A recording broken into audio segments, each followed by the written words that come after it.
श्री सद्गुरु महाराज की जय।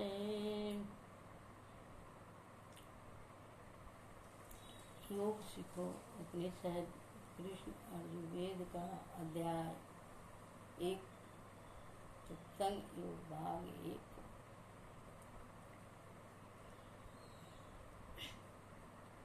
रातकालीन का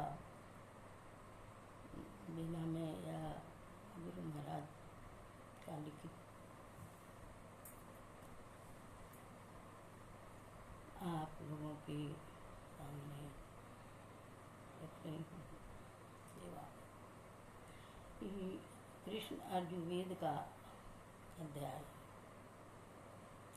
योगहीनम कथम ज्ञानम मोक्षदो भवति भो योगोऽपि ज्ञानेनस्तु नोक्षमो मोक्षकर्मणि तस्मात् ज्ञानं च योगं च मुमुच दृढ़ संभयेत।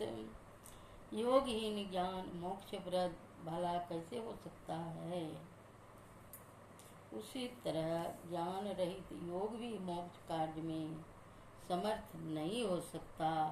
इसीलिए ज्ञान और योग दोनों का अभ्यास दृढ़ता के साथ मुमुक्ष को करना चाहिए। देहावसान समय चिते यद द्विभाव ये तददेव भवे जीवा इत एव जन्म कारणम। देह त्याग के समय चित्त में जो जो भावनाएं जीव करता है वही वही वह होता है, यही जन्म का कारण है। पिंडपात नैया मुक्ति सा मुक्तिर तू मन्यते यते देहे ब्रह्म तत्व माया यते जला नाम सिंधवम यथा अनन्यताम यथा याति तदा मुक्त स उच्यते। मरने पर जो मुक्ति होती है वह मुक्ति नहीं है। मुक्ति वह है जबकि जीव ब्रह्म तत्व को प्राप्त कर लेता है, और जैसे नमक समुद्र में घुलकर एक हो जाता है, इस तरह जब जीव उससे अन्य नहीं रह जाता तब मुक्ति होती है। बिंदुनाद महालिंगम शिव शक्ति निकेतनम देहम शिवालयम प्रोक्तम सीधिदम सर्वदेहिनाम। बिंदुनाद महालिंग है और शिव शक्ति का घर है।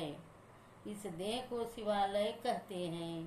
सभी प्राणियों को इसमें सिद्धि मिलती है। नाद रूपम भ्रू मध्ये मनसो मंडलम विदु। नाद रूप का मन का मंडल भवों के बीच में है, यह ज्ञानियों ने कहा है। अध्याय 2। एतत् पीठमिति प्रोक्तम नादलिंगम चिदात्मकम तस्य विज्ञान मात्रेण जीवन मुक्तो भवे जना। यह नादलिंग चितात्मक पीठ चैतन्यमय चौकी कहा गया है। इसके ज्ञान मात्र से मनुष्य जीवन मुक्त हो जाता है। आधार शक्ति व्यक्ता या विश्वम प्रवर्तते सूक्ष्म बिंदु रूपेण पीठ रूपेण वर्तते। आधार शक्ति अव्यक्त है, उससे यह विश्व बनता है। वह सूक्ष्म आभा वाली बिंदु रूप पीठ वेदी व चौकी रूप से विद्यमान है। बिंदु पीठम निर्विद नादलिंगम उपस्थितम। बिंदु पीठ का भेदन करके नादलिंग उपस्थित होता है। श्री सद्गुरु महाराज की जय। सत्संग योग भाग 2।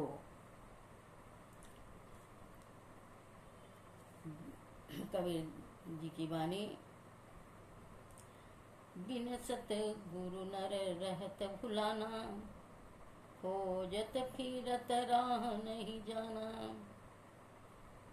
बिन सतगुरु नर रहत भुलाना, खोजत फिरत राह नहीं जाना।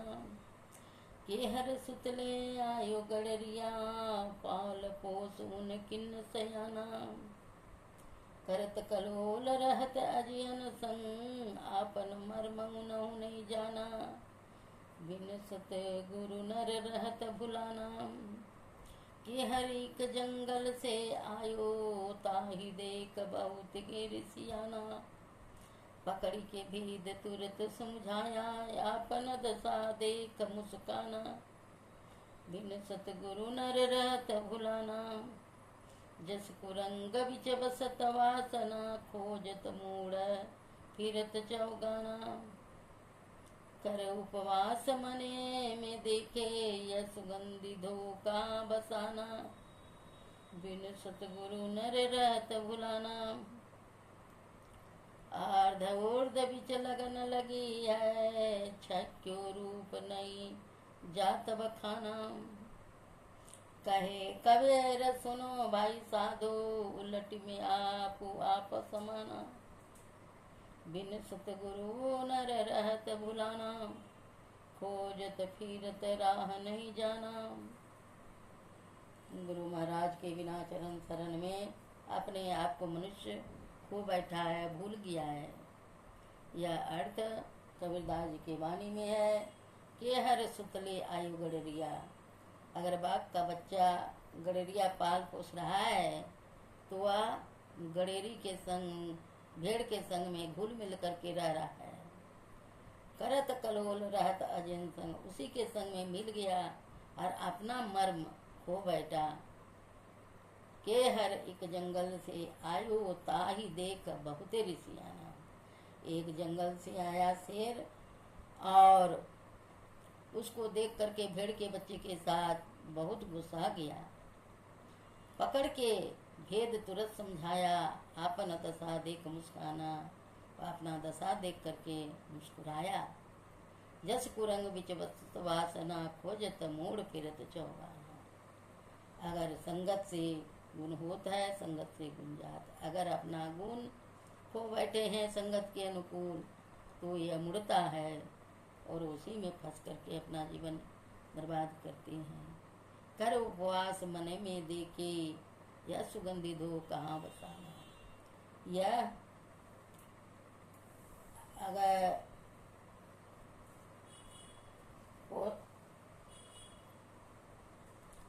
मणि रहता है, कस्तूरी मणि नाभि में मृगा का, वह सुगंध इधर उधर से आती है तो दौड़ती है और कहीं नहीं मिलता है, वह नाभि में ही है।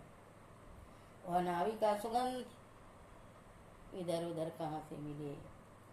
अर्ध ऊर्ध बिच लगन लगी है, छक्यो रूप नहीं जात बखाना।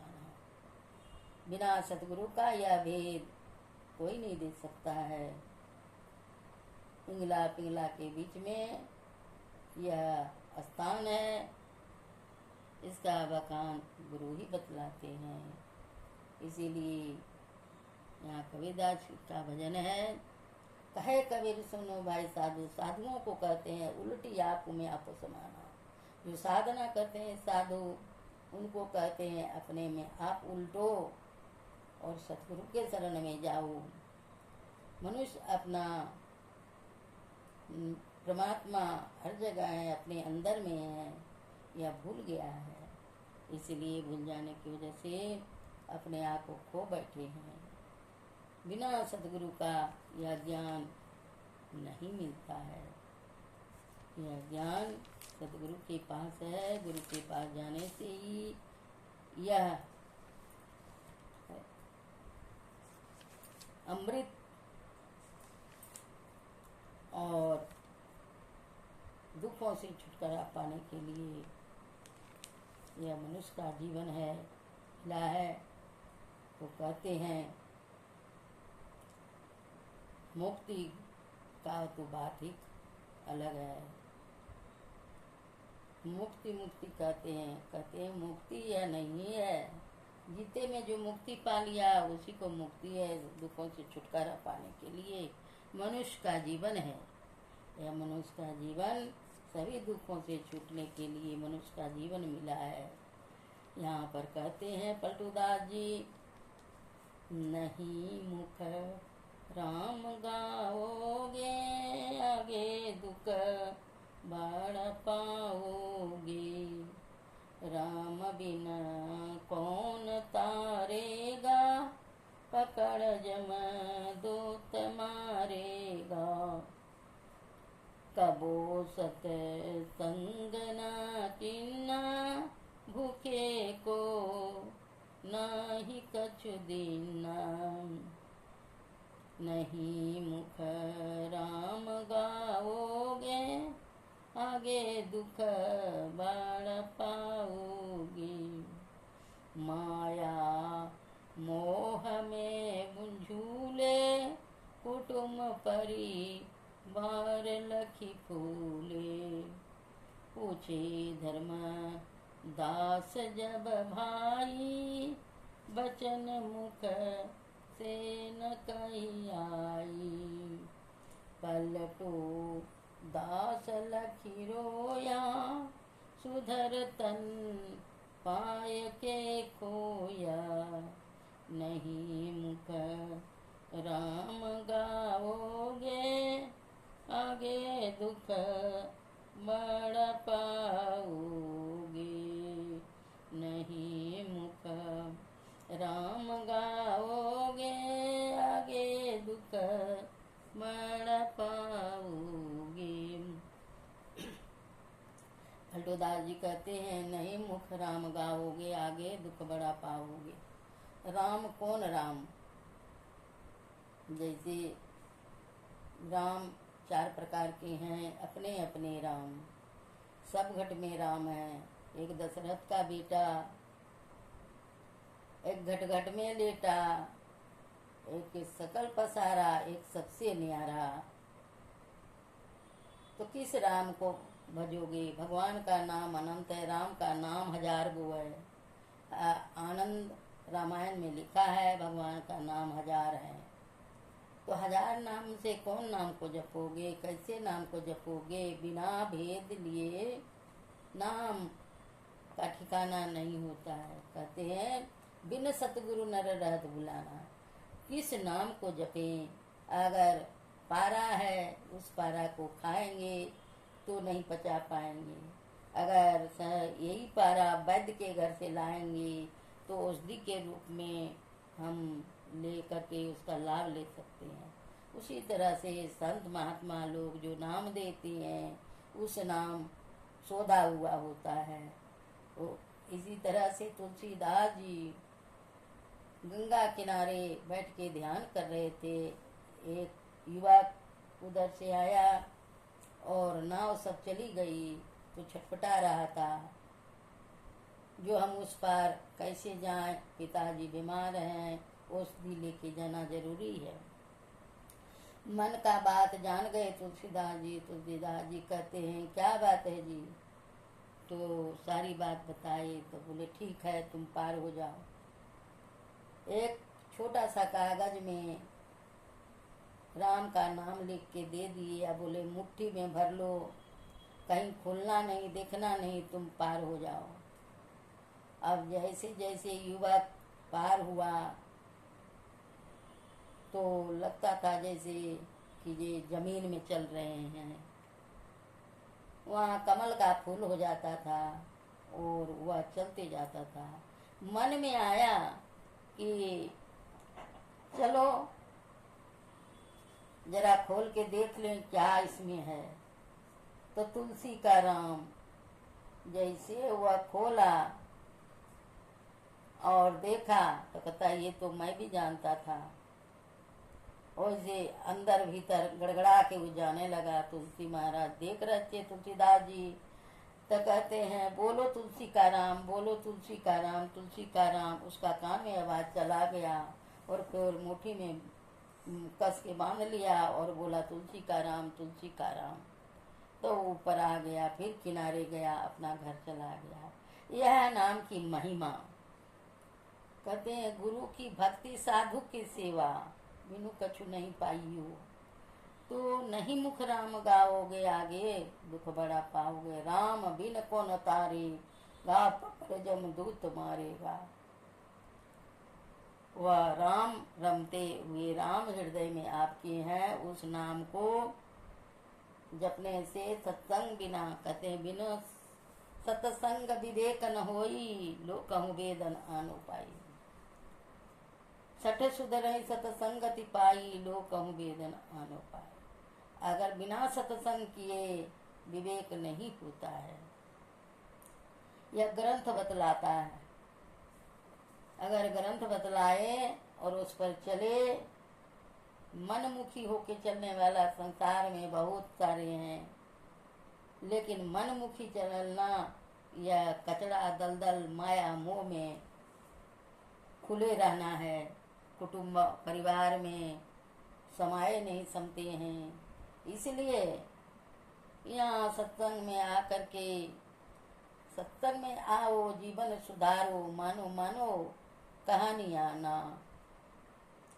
अरे गुरु महाराज का वचन वृथा न होई, देव ऋषि वाणी। यह संतों का संदेश है।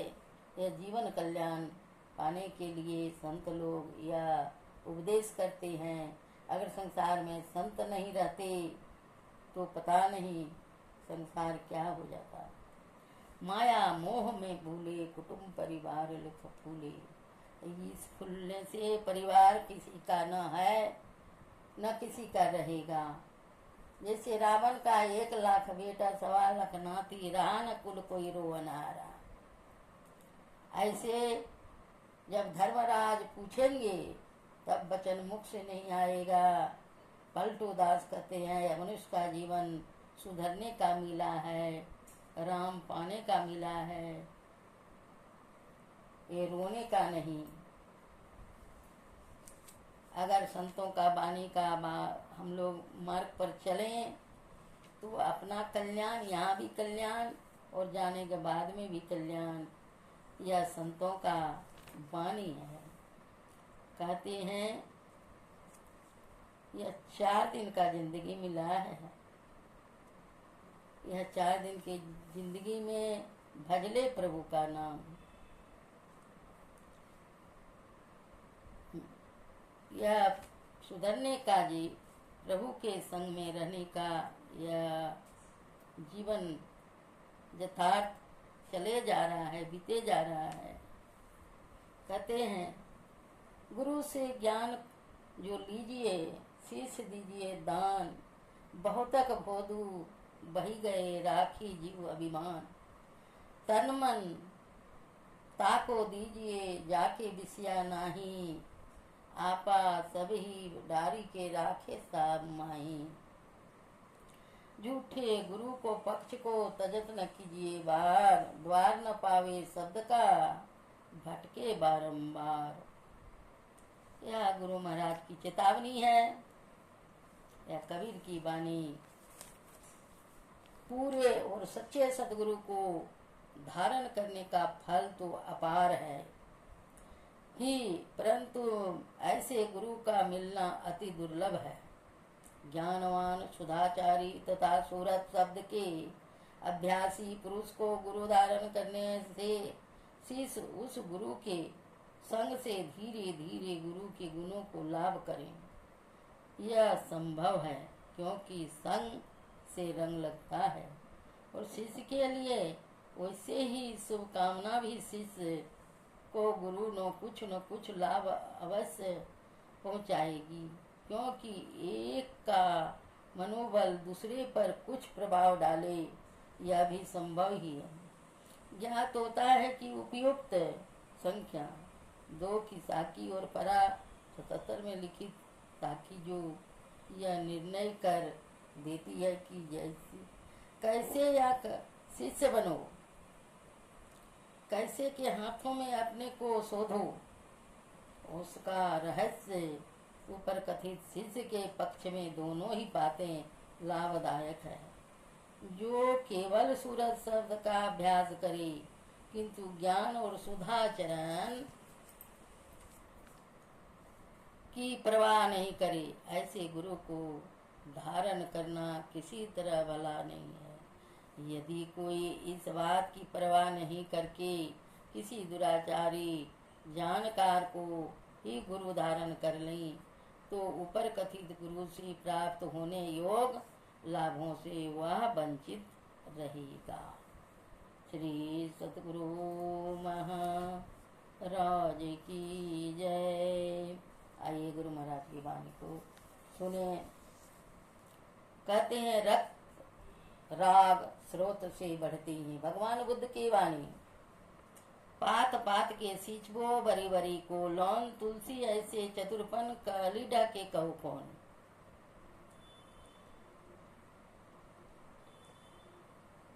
राजा बिंबिसार की अग्र महिषी खेमा को अपने रूप का बड़ा अभिमान था। वह बुद्ध रूप की निंदा करते हैं सुनकर कभी भी भगवान के पास वेणुवन नहीं जाती थी। एक दिन गायकों द्वारा वेणुवन की प्रशंसा सुनकर वेणुवन दर्शनार्थ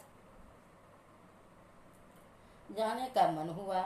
भगवान ने उसके आगमन को जान परिषद के बीच उपदेश देते हुए एक अत्यंत रूपवती स्त्री को बनाया, जो भगवान के पीछे खड़ी हुई पंखा झेल रही थी।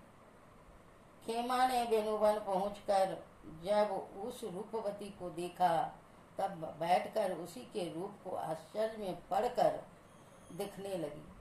भगवान ने, खेमे तू समझती है कि रूप में सार है, किंतु इस शरीर के असार होने की देख, कहकर आतुर समुची गाथा को कहा। गाथा को सुनकर श्रोतापन हो गई। तब भगवान ने, खेमे ये राग में अनुरक्त, द्वेष से दूषित और मोह से मूढ़ हुए अपने तृष्णा स्रोत की नहीं लांघ सकते हैं, प्रत्युत उसी में बड़े रहते हैं, कहकर उपदेश देते हुए इस गाथा को कहा।